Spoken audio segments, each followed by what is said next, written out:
Hi, welcome to Java programming tutorial. What we're looking at is objects, essential parts of objects, which is fundamental to object-oriented programming.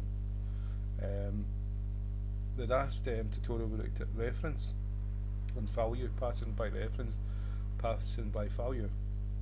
And if we pass an array, it's passed by reference, so the changes within that method will be permanent to that array. But if we pass an integer a string, that's passed by value, and the changes that's made within that method will not be permanent and not affect the original variable that was passed.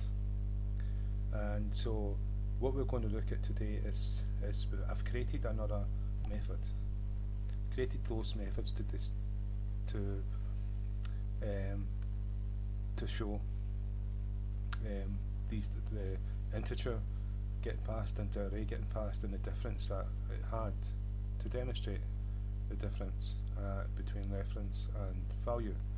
And I've created this method here, and we've called it passObject, and we're going to pass an object to it.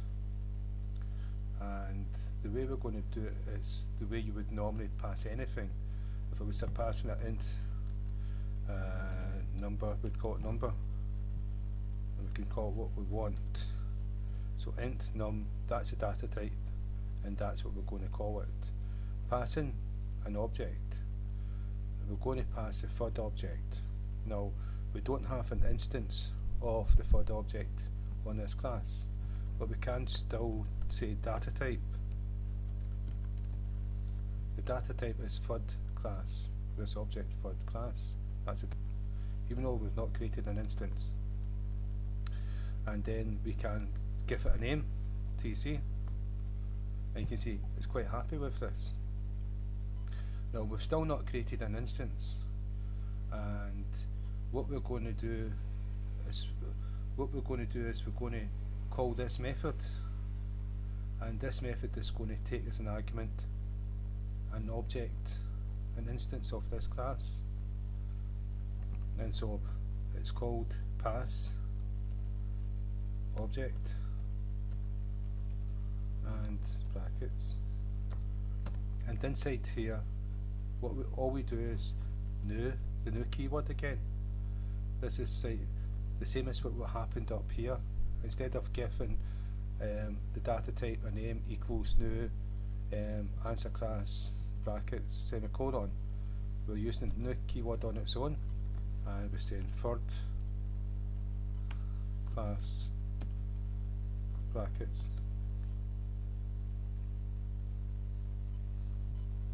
Yeah, and it's a capital T. And you can see it's quite happy with that. So what we've done, without creating an instance like up here of that object, the class, we've just used the new keyword. And this is something that a lot of people get confused with.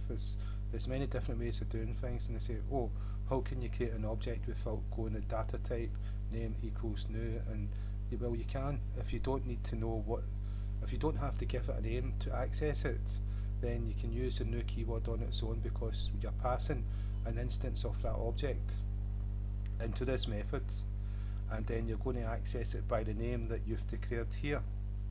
So you don't actually need a name up here like we've done second class, it's SC. We don't need that because we've got the TC here. And so if we go inside the method, we can go TC dot, and you can see that you've got everything that's inside that. You've got everything that's inside that method. You've got the get num, so we could do get num. So whatever num is, we can go system dot out dot print ln brackets and then brackets here and semicolon. Because that's a get, it's going to get this num. And if we go to third class and we look at get num, it's going to return num1, and num1 is 22. So if we run the program, we've just called this object, and we've just called this method, and we've passed a new object that's not created in this class, and we've used the class name with the new keyword to pass into it. And when we created the method, said we were going to what was going to be passed into it was the data type of third class, which is this again, and we gave it a name to access it. And inside we used the name to access the methods within. So if we run a program, you can see 22 has been printed, and 22 has been printed because that's what getNum returns. So if we do 121 for num, it will return this. 122, sorry, right? And so that's passing objects to methods. You can also pass objects to classes. So again, thank you for your time. This is essential for like object-oriented programming. You need to know about objects. And so I'm doing this, and then we'll move on. And so again, thank you for your time.